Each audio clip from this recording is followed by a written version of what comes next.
옴 따레 두 따레 뚜레소 옴 따레 두 따레 뚜레소 옴 따레 두 따레 뚜레소와 네 번째네요 오늘. TJ님이 질문을 하셨어요.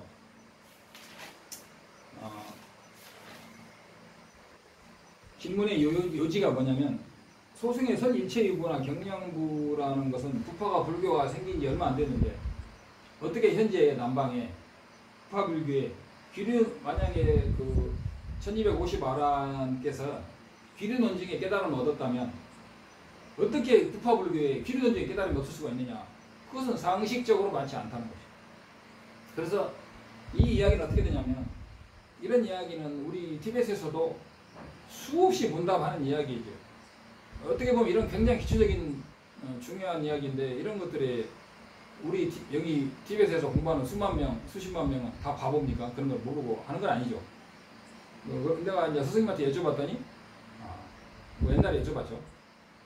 그런 경우는 어떻게 되냐면 1250아라는 기륜원증의 깨달음을 얻었다. 이를테면 사리불하고 목걸련이 있잖아요. 사리불 존자가 그 마승비구께서 탁발하면서 이것에 의해서 저것이 있고 저것에 의해서 이것이 있다. 이런 연기를 말하니까 그때 완벽한 깨달음을 얻고 그 깨달음을 후에 직접 깨달아서 아라한까지 몇 달 만에 깨쳤다고 하는 거예요. 근데 그때 기륜원증의 깨달음을 얻죠. 근데 왜 지금 남방에는 기륜원증의 깨달음이 없느냐 하면 남방이라고 기륜원증의 깨달음이 100% 없다고는 말을 못해요. 근데 그 우리가 이런 것이 있잖아요. 그 불교도 부처님 당시하고 지금하고는 정법시대, 상법시대, 말법시대가 있잖아요. 부처님 당시는 해탈경보, 부처님 당시는 출가만 하면 누구나 아라한이 됐어요. 그 다음에 그게 500년 정도. 그 다음에 1000년 정도는 출가만 하면은 깊은 삼매를 성취해서 완벽한 삼매를 성취해서 정법경보, 상법시대라고 해요. 그 다음에 1500년 후가 지나면 이제 탑사경보라고 그러죠. 수많은 불사를 일으켜 사람들이. 그 다음에 탑사경보가 지나면 투쟁경보. 이제는 지금 한 부처님이 돌아가신 지 3000년 됐는데 지금은 사람들이 많이 전쟁을 하고 싸운다는 거죠. 그리고 승려사에서도 분쟁이 많아 이 투쟁 경보 시대가 왔다고 그래요.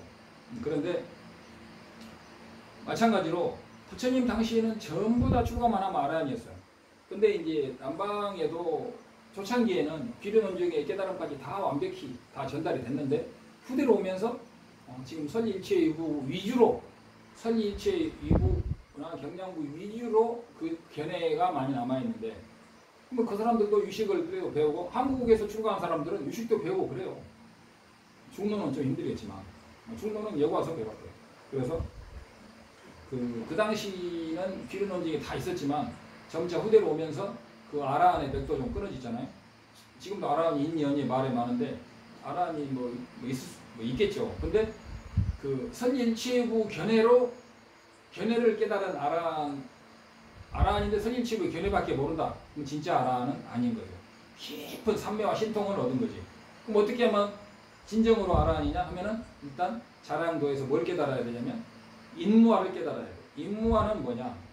여러 번 강의했지만 다시 한번 말하자면 나라는 자성이라는 것을 어느 한 점에서도 찾을 수 없다는 거예요.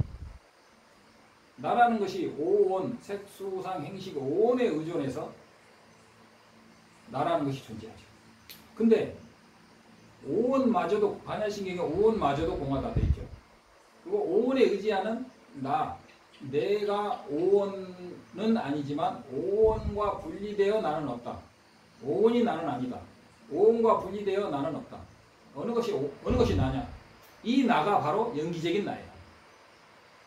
이 나를 깨닫는 것이 견성이라고 하는 거예요. 이 나를 깨달으려면 이 나라는 것이 자성이 없음, 무자성인 성품, 이 성품을 보게 되면서 무아를 깨닫게 되고 이게 무자성을 보면 견성이라고 해요.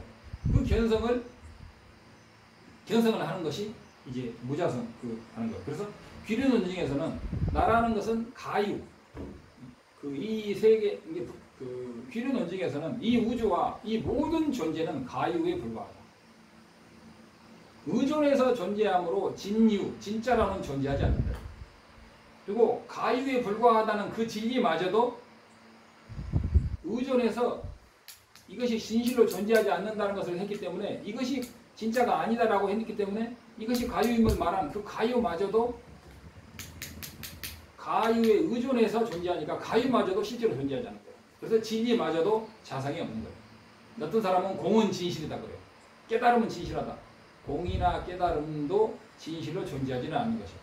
무명에 의존해서 깨달음이 있는 거예요. 무명이 없으면 깨달음도 없는 거예요. 사람들이 나가 있다고 집착하니까 나가 없음을 살아가는 거예요. 나가 없음을 살아가는데 나가 있음을 살아가는 것은 병이 없는데 약을 마구 먹는 거예요. 현우경에 나오잖아. 현우경. 병이 없는데 어떤 사람이 다쳤는데 어떤 약을 바르니까 보통 약은 보름 한 달 나는데 이 약은 바로 1시간 만에 나와요. 그러니까 너무 신기하니까 자꾸 몽댕이로 상처를 내가지고 칼로 상처를 내가 자꾸 바르는 거예요. 그게 멍청한 거예요. 그 말은 무슨 비유로 하냐면 번뇌가 없는 사람은 번뇌를 해탈하는 알아하는 번뇌를 따로 만들어서 해탈법을 필요 없는 거예요. 해탈법이 약이죠. 그래서 해탈법에는 약이 필요 없듯이 공성은 무명 중생들에게 공성이 필요하지만 깨친 사람에게는 공성이 필요 없어요. 병이 없기 때문에. 그래서 공성마저도 공하다는 거예요. 공성마저도 절대적인 진리는 아니라는 거예요.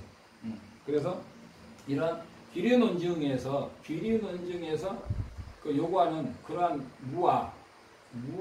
인무와 법무화 중에 인무화를 깨달았는데 그 인무화와 대상으로서 즉 오온이라든가 대상의 공함은 법무화가 되는 거죠. 이런 인무와 법무화가 이름으로서 가유로서만 존재하지 실제로서 존재하지 않는다. 자성으로서 존재하지 않는다는 것을 완벽히 이해했는데 옛날에는 이것은 이렇게 배워요. 제가 그걸 100% 다 터득했다는 게 아니고 제가 아란이 됐다는 것도 아니고 성자가 됐다는 것도 아니고 여기서 그렇게 다 배우고 그걸 완벽히 이해하는데 여기서 세월이 많이 흘러가는 겁니다. 그래서 이런 귀륜논증의 깨침이 지금 남방이나 설일체협에는 없다는 거죠. 그러나 남방의 스님이라고 해서 귀륜논증을 모른다고 말할 수는 없어요. 그러나 귀륜논증을 모르는 사람들이 귀륜논증 학파는 불설이 아니라고 말하는 것은 조선시대 사람이 비행기라는 것은 말도 안 된다. 우주선이라는 것은 말도 안 된다 하지만 자기들이 우주선을 알아? 범부들이 어떤 신통력을 가진 사람이 지구를 1초에 100바퀴를 돈다고 하면 지는 1초에 1m 가기도 힘든데 1초에 지구를 100바퀴 돈다고 하면 믿겠어요? 장자에 보면 참새들이 나무와 나무 사이를 잽싸게 이동하면서 누가 나무와 나무 가지 사이를 잽싸게 이동하는지 내기를 하면서 거기서 1등짜리가 있어요. 자기가 천하제일이래. 그러면서 자기보다 더 나무 사이를 빨리 왔다 갔다 하는 새는 없다고 천하제일이라고 그러는데 구만리 창천에 있는 붕새가 그걸 보면서 힐끗 보면서 지나가죠. 그래서 귀륜논증의 이론이 불설이 아니라고 말하는 그런 사람도 법에 대한 인연이 없는 거예요. 그리고 대성은 비불설이다. 대성은 비불설이다. 자기가 부처님 당시 있어봤어요? 용수보살께서 대성이 불설이라고 하시고 용수보살은 팔찌보살, 밀귀에서는 부처로서 수많은 부처를 칭견하고 부처와 문답하고 지금도 살아계시는 분인데 여기 지구에 살아계시다는 게 아니고 지금도 수많은 분신을 나타내서 세상을 교화하시면서 부처님과 문답을 하시는데 용수보살께서 대성이 불설이라고 했는데 금강경이, 반야경이, 화엄경, 법화경이 다 불설이라고 했는데 누가 불설이 아니라고? 불설이 아니라고 하는 학자들, 세속의 학자들, 세속의 학자. 아니 부처님 말을 믿어야 돼. 팔찌 성자 말을 들어야 돼. 응? 이런 세속적인 견해밖에 모르는 그냥 뭐 무슨 고고학이라든가 이런 세속적인 아주 알량한 지혜를 가진 고고학자나 학자들이 대성은 비불설이다. 웃기지도 않아요. 달라야라만 전자님께서 아니 용수보살이 더 잘 알아.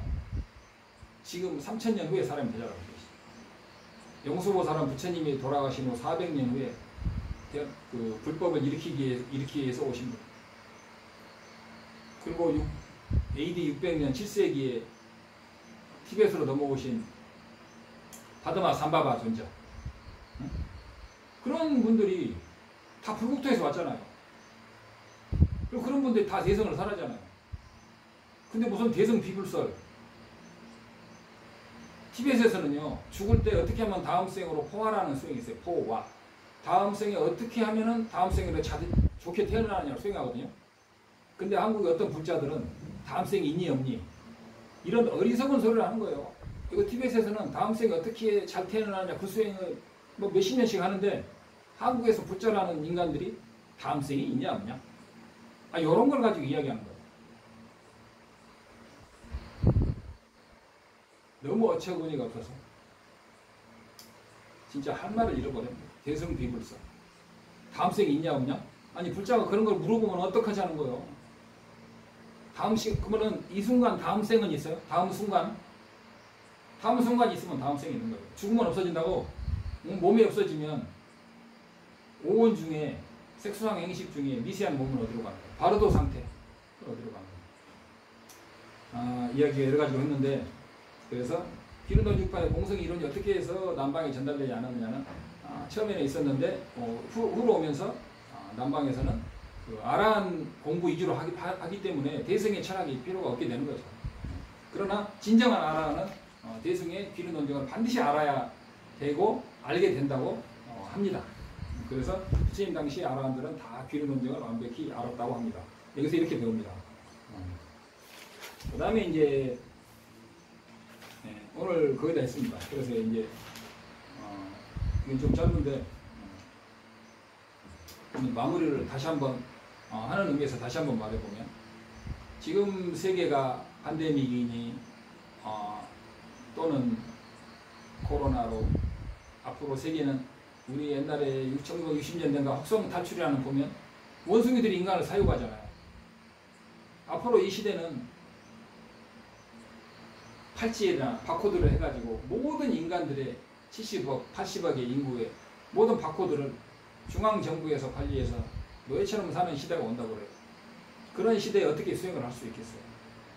지금 이 순간 달라이라마 같은 대관음보살의 화신이 살아계시는 이런 그걸 믿는 분들은 안 믿으면 알 수 없고 그런 대선지이 살아있고 그 법맥이 살아있고 3000년의 부처님의 말씀이 그대로 법맥이 내려오는 이런 완벽한 선지식의 법맥이 있고 어느 것이 정법이냐 어느 것이 진정한 깨침이냐 어느 것이 대승이고 어느 것이 소승이고 어느 것이 요이고 어느 것이 불요이냐 요이와 불요이 그 다음에 어떻게 오도를 닦느냐 그 다음에 이런 모든 것들이 완벽하게 구현되어 있는 이런 법을 만나기도 힘들지만 이런 법을 이해하고 이런 법의 신심을 일으키는 자체도 힘들어요. 그리고 금강경에 이 법을 듣고 놀라지 않는 자는 전생에 수억 겁의 복을 쌓은 사람이라고 그랬잖아요. 금강경에 보면. 그러니까 사람들은 금강을 읽으면서 자기는 놀라지 않는다 이거야. 그러니까 자기도 수억 겁의 복을 쌓은 사람이라고 착각하는데 금강경에서 말하는 이 금강경을 읽고도 놀라워하거나 두려워하지 않는다라는 것은 그런 얘기가 아니죠.